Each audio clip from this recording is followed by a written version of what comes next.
Salam, coucou tout le monde, j'espère que vous allez bien. Bienvenue dans ma chaîne Cuisine Sami.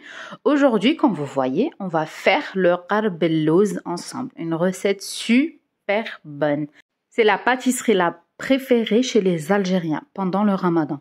À peu près, c'est 30 jours. C'est comme la recette de l'hlou.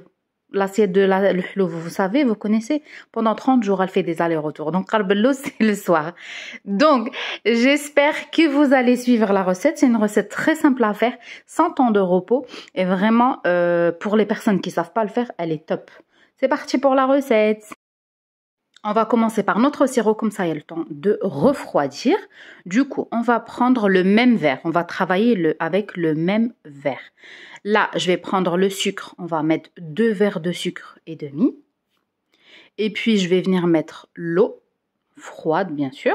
On va mettre 4 verres d'eau. Comme j'ai dit au début, c'est le même verre. En fait, c'est la même mesure. On va mettre 4 verres d'eau. Et puis, prenez fleur d'oranger, mazhar. Vous mettez la moitié du verre.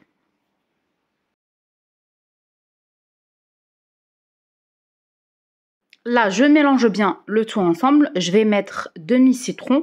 Je vais le mettre sur le feu.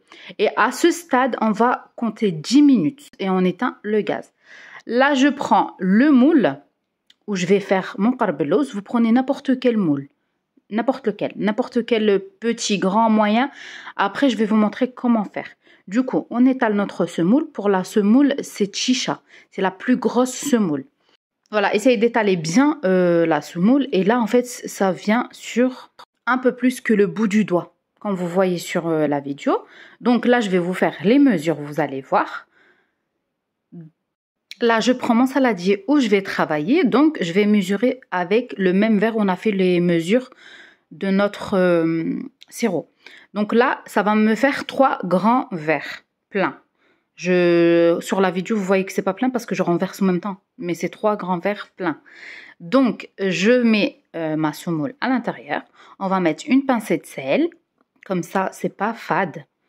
Donc, on met une pincée de sel. On mélange bien. Je mets de côté et je vais prendre une tasse où je vais venir travailler le sucre, le beurre et le mazhar. Donc, avec toujours le même verre, je vais venir mettre les mesures. Là, on va prendre une mesure de sucre et demi. Donc, un verre et demi. Sur ça, je vais venir rajouter demi-verre du lait avec la moitié de l'autre verre. On va la remplir avec le mazhar. Donc, on a mis une mesure demi de sucre, une mesure de moitié du lait et moitié mazhar, fleur d'oranger. Puis, toujours avec le même verre, on va mettre la moitié beurre fondu froid, je précise bien froid, et l'autre moitié, je mets l'huile tournesol. Voilà. Je mets à l'intérieur et avec un mixeur plongeant, on va venir mixer tout ça.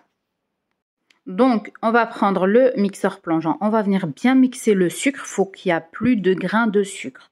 Vous mixez à peu près pendant 2-3 minutes.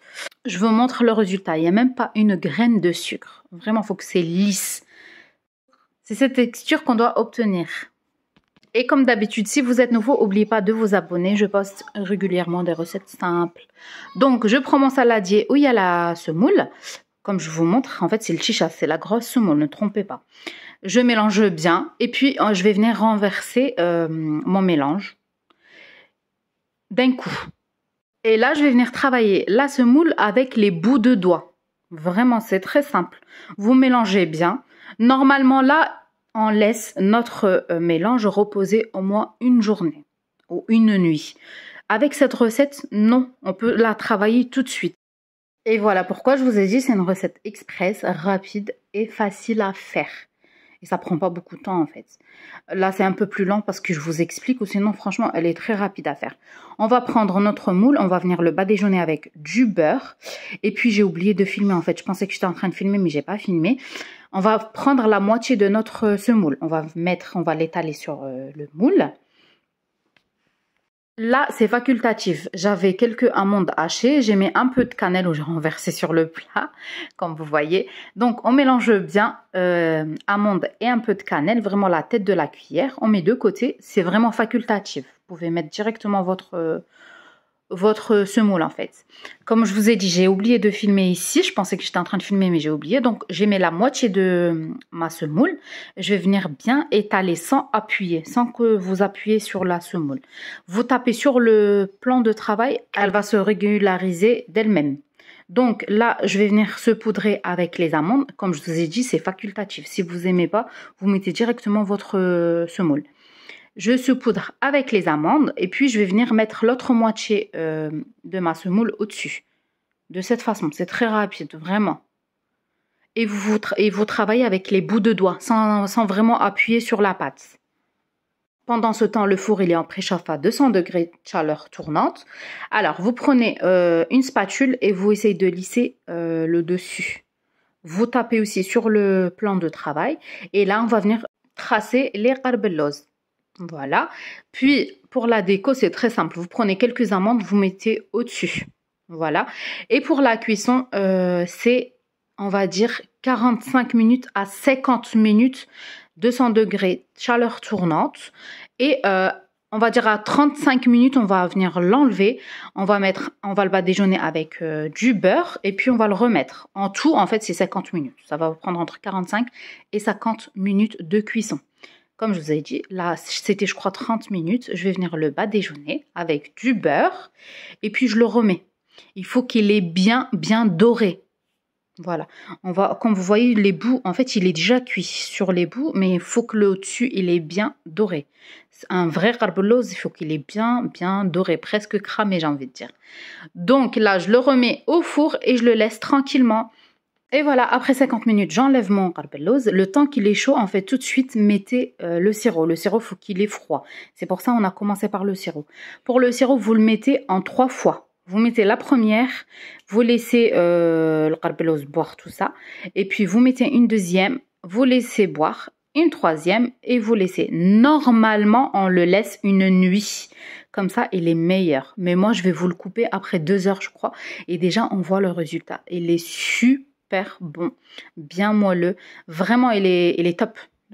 Moi, cette recette, c'est ma recette préférée, j'ai envie de dire. Je vais vous couper un petit morceau pour vous montrer. Quand vous voyez, je l'ai fait en 3 fois le sirop, en même temps que je parle. Et voilà notre recette d'aujourd'hui, notre qarbelloz. Quand vous voyez, regardez-moi le résultat juste après 2 heures de repos. Si vous laissez toute une nuit, il est top. Vraiment, cette recette, elle est très simple et super bonne. Donc, j'espère que vous avez apprécié la recette d'aujourd'hui, que vous allez essayer, me laisser un petit j'aime. Et moi, je vous dis à très vite pour une nouvelle recette.